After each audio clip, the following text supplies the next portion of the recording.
Oh, hey guys, about time you showed up. Today, I'm going to show you how I built this art desk on a budget with minimal tools and no plan. Let's go. Put on something sexy and let's go. So, you're back for more, are you? Well, seeing as how you are here, let's talk about what we're going to do. We're getting a monkey off my back. My wife has been busting my balls to build this art desk for months. And today, I finally found the time, so that's what we're going to do. The beauty of building for yourself is that you can just build whatever the heck you want.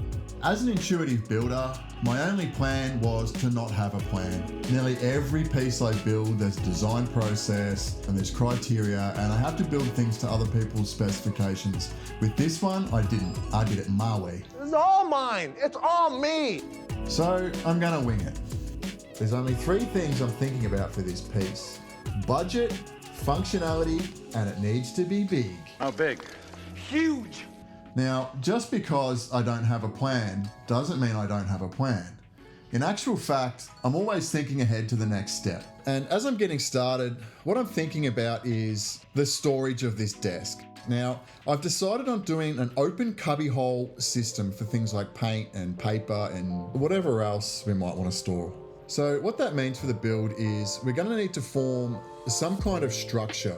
And to do that, we're going to rip down 3 pieces of ply, all at the same width, and this will just get us started on building our cubbyhole system.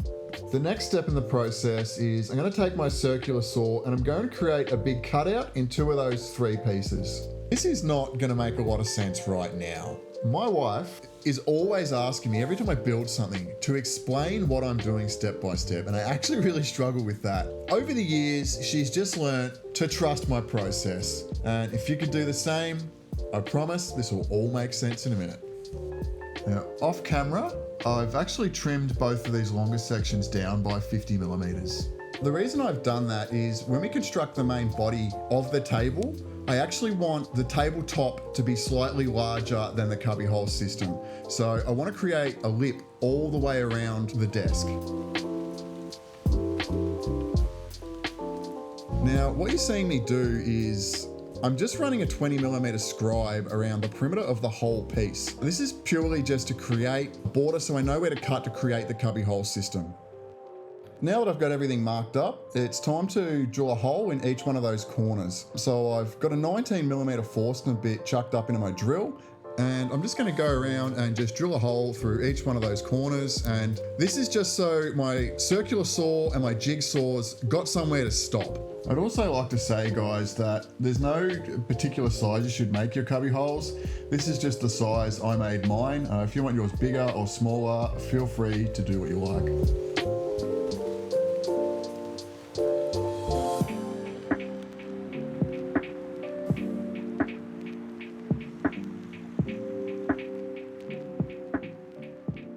This is where it should start to make a little bit more sense, and hopefully you're getting the gist of what I'm actually doing here now. Okay, so next step is to start getting our tabletop ready.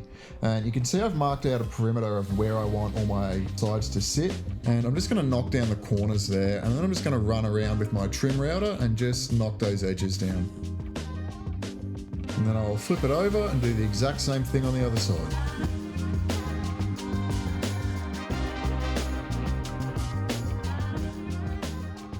And here I'm just going to run around the inside of all those cubbyhole openings. And you remember back when I cut 3 pieces of ply? This is what I didn't show you because I didn't want to bore you guys to death with the same thing over and over again. I'm looking forward to being bored to death. I actually made 2 end pieces, but it's the same process, so I just left it out. Now guys, while we're going through the mundane task of sanding, one thing that's not mundane is hitting the subscribe button. And did you know that's actually the best way you can support? Oh God, what the hell am I saying? I'm trying to say support me. Thanks guys. Oh, you speak English now? Yep. Hello. Good. And now it's time to work out how we're going to attach these sides to the top. And I didn't want to have screws visible from the top of the table, purely just because if you run over with a pencil or a pen or whatever, anything you're working on, it's going to ruin your piece of art. So I decided on pocket holes, and this is actually the first time I'm using a pocket hole jig, and to be honest, the jury's still out on how I feel about these things. I see their uses, but for me, I actually had a bit of trouble with this. I had a lot of issues with splitting and stuff in the plywood, but I think that's more the nature of the crappy material I was using. I'll probably definitely have another go at pocket holes, but I'll probably wait until I'm using better material. And I guess that's just the nature of the beast. When you work on a budget, you're always going to sacrifice something. And the quality of this stuff is not great. It's just structural grade plywood. It's full of voids. The laminates between the layers are really shitty, and it's just honestly not that great to work with, but it got the job done.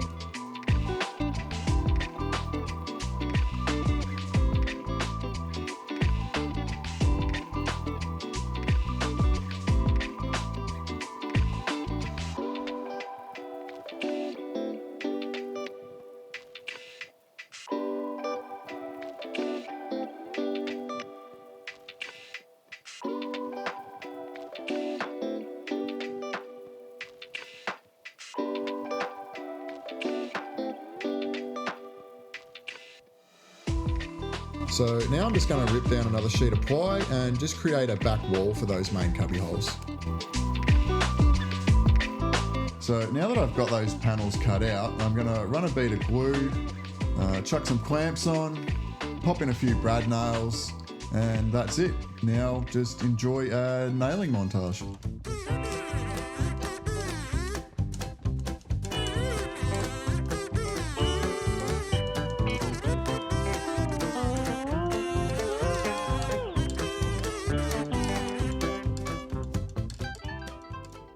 And now that we've got everything nailed off, it's time to cut our panels to form the bottom of our cubby holes, or the bottom of the table.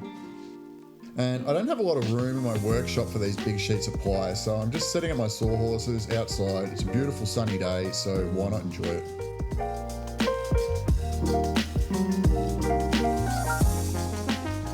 So it's at this stage of the build where I'm really starting to think about what the table's going to stand on.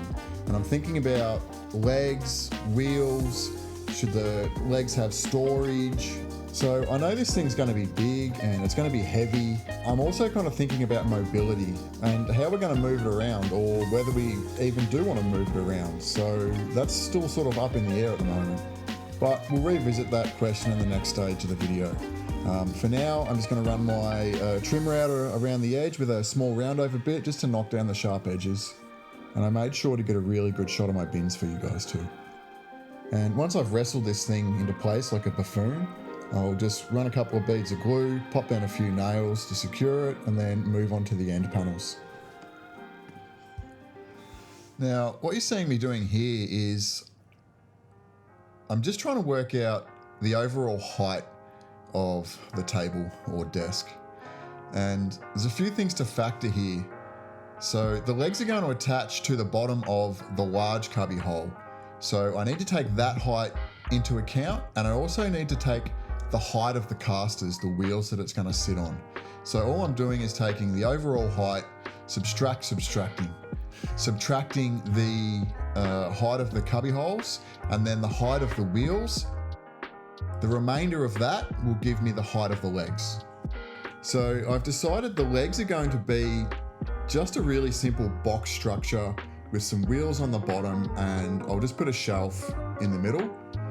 So what I'm going to do is rip down 2 pieces of ply to form the backs of these, and then I'll rip down some smaller pieces to form the top and the bottom. I feel like this is a good opportunity to talk about a lot of the stuff you don't see when working in a workshop. And with big material and big sheets of ply and stuff, like it, sometimes it's sketchy and sometimes it's awkward, and I feel like these are the moments that remind you to just slow down, think about what you're doing, take your time, and just set yourself up to be as safe as possible. The tasks aren't impossible to do, they just require a bit more care. All right, so I've got all my pieces cut and now I've got to attach them. So I'm gonna drill some pilot holes. I'll create a couple of little countersinks. And I just want to point something out here that you'll notice that I'm screwing the thinner piece to the bottom edge of the larger piece. And that is because this piece is gonna bear weight. The wheels are gonna be attached to this, and I want the weight to sit on the bottom edge of that larger piece and not rely just on the screws to hold it. So now, next step is to cut our sides. And now that I've got the top and bottom secured to the back piece, I can get a more accurate measurement on those. And I'll just take them over to my miter saw and cut 4 of these, 2 for each leg, and bingo, bango, bongo, Bob's your uncle. And apparently I need to go back to school because I actually cut these pieces at the wrong width. Now, it says here you were a bit of a prodigy in the maths department. What a dingus. And now I'm just going to make a little shelf to go in the center of that box, and it's more or less done.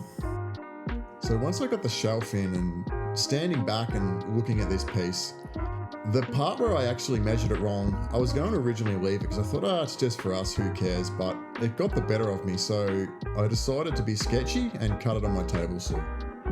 Probably not my smartest moment, and if you do something like this, just take your time, don't rush it, think about what you're doing, but it all went well, so no harm, no foul. So just remember, guys, I know I only showed you to make one of these, but make sure you make 2. Otherwise, your table will probably fall over. Attaching these is pretty straightforward.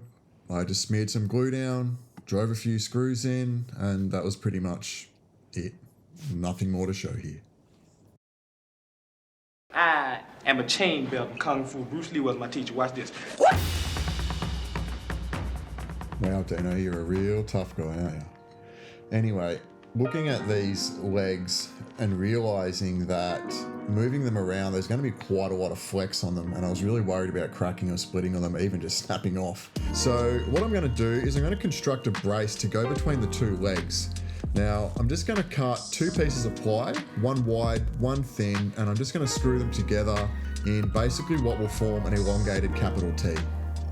So as this project's nearing an end and reflecting on what I've done and the process I went through and the plan of not having a plan, I'm pretty happy with how this piece came together, and it's not 100% what I'd hoped it would be, but it's going to serve its purpose. It's strong, it's sturdy, it's mobile, it's got loads of storage, and we successfully came under our budget, so happy days.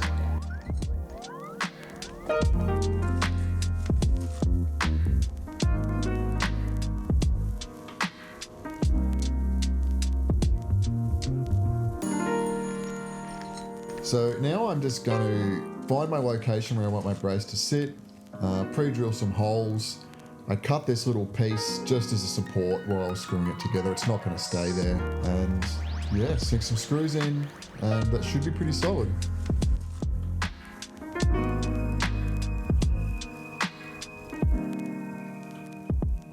So here's a little curveball. Because I'm an overthinker and things keep me up at night, I decided that the brace may not be strong enough, so I decided to make some braces to brace the brace. So what I'm doing here on my 45-degree sled for my table saw is I'm just cutting some small triangle pieces, and they'll just attach to the inside of the brace. And I'll just attach these from the underside of the main brace and from the inside of the leg. And now I'm pretty confident that this should be ample enough. And last step of the build is just to attach the wheels. A couple of screws and we're good. And that's a wrap for this one, guys. Let's have a look at the reveal. I hope you liked watching this video as much as I liked making it, and your support goes a long way. So a little subscribe, little button click goes a long way, and appreciate it. And I'll catch you guys in the next one. Peace.